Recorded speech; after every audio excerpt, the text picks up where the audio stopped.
20 years ago, leadership was about control, about hierarchy, about having all the right answers. But today, leadership is about emotional agility. It's about curiosity and co-creating the future in real time. And I'm here to tell you, if you're still leading like it's 2005, not only are you outdated, you are running the high risk of becoming irrelevant. So in this video, I'm unpacking how leadership has drastically transformed over these past couple decades, including 3 forces that I personally believe have played the biggest role, and what leaders must embrace right now to stay effective and human in our new age of AI. Let's talk about it.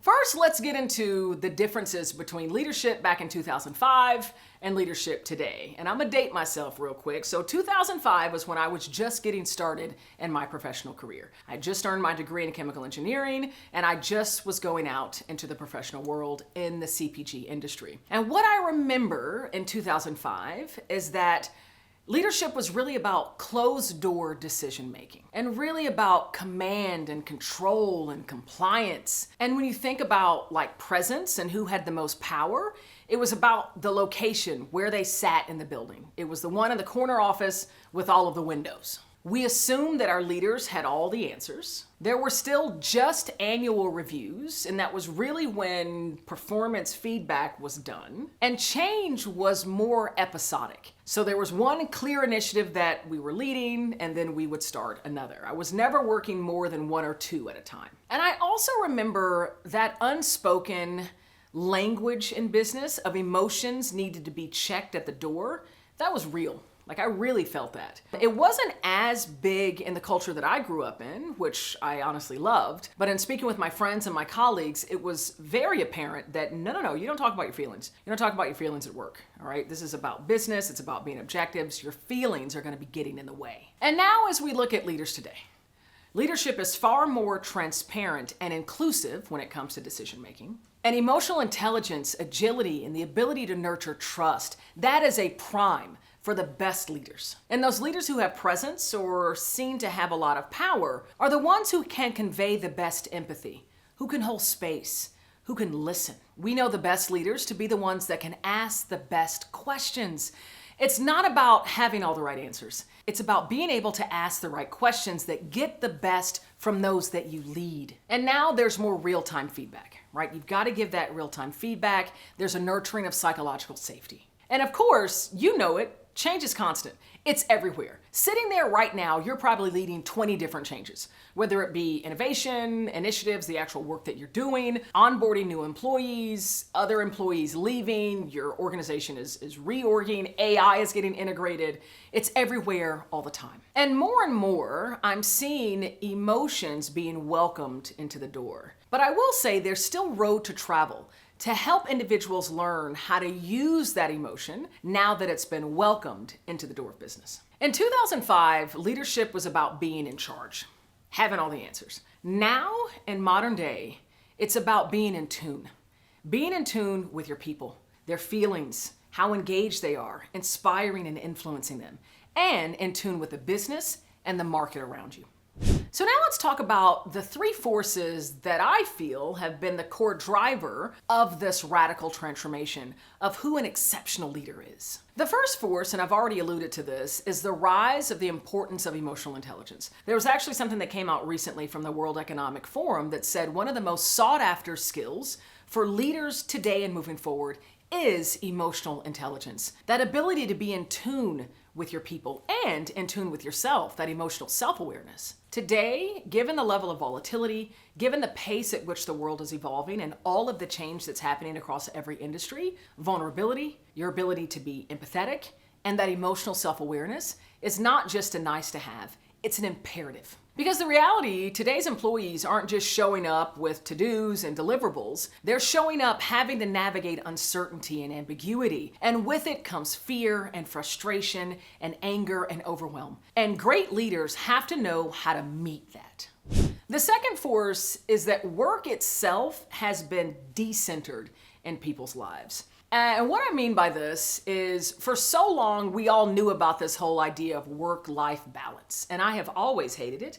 I think today it's even more irrelevant. This idea of putting work and life in a different axis, as if you're not living when you're working, and when you are living, there's no way you can be getting any work done. It doesn't make any sense. I think because of the pandemic and the fact that we now work in such distributed workforces, there's hybrid working, so many people are working from home, work has become an integrated part of a fulfilled life. And that's now what employees expect. Your people want purpose, they want flexibility, they want to grow much more than just a paycheck. And they will turn down offers if they don't feel that's not what they're going to get from you. Something that I'm telling leaders now that's going to be so important moving through the next decade and beyond is the importance of rewarding not just performance, but growth as well. That needs to be seen as just important. And you need to be having the modules and the means of nurturing that growth within your people. Not only the growth to help them deliver what you need them to, but other areas that they might have interest in. How are you helping them to grow in areas that delight them in their own lives? Great leaders today have to listen, they have to adapt, and they have to personalize the way they lead from person to person. This idea of leadership being a one-size-fits-all kind of approach is dead. The third force, and I'm sure you probably have already guessed it, it's the evolution of technology and of course AI that's completely changing the workforce. There will be positions, there will be probably full industries that will no longer need humans to actually work within them.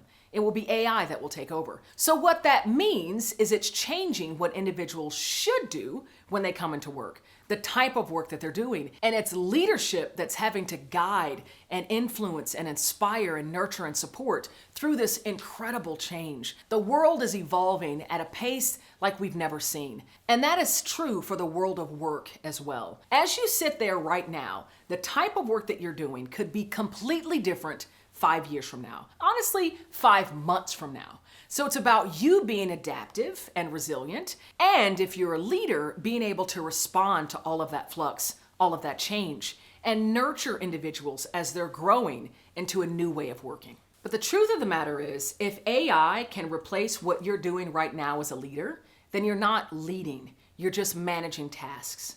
So now let's get into the 5 rules that I see as imperative for modern day leaders and moving into the future. Rule number 1, talk about your emotions at work. Embrace vulnerability and emotional self-awareness, and invite others to do the same. Rule number 2, trust is the imperative during times of uncertainty, and therefore must be nurtured intentionally and on a daily basis. Rule number 3, I'm bringing it back, growth must be rewarded equal to performance. Rule number 4, true power comes from the empowerment of others, not control over them. And finally, rule number 5, true servant leadership must be selfish in order to sustain it and ultimately amplify the growth of your people and your impact. So now, my favorite part, something for free. I actually want to invite you to take our change growth assessment. This is going to let you understand what is your change leadership type. How are you showing up today as it relates to leading change? So click the link below, it's going to take you to the assessment. At the end, you're going to know what your type is, and there's going to be some insights, some tips, some tools that you can use given the way that you're showing up as a leader today. It's completely for free, and you get to learn a little bit more about yourself. So click the link below. So until we meet again, you see this face again, you click on another one of my videos, I want you to keep leading with purpose, leading as a modern day exceptional leader, bringing in the knowledge, the rules, the lessons that I've just conveyed. Keep learning, keep growing, keep amplifying your impact. And above all else, keep rocking.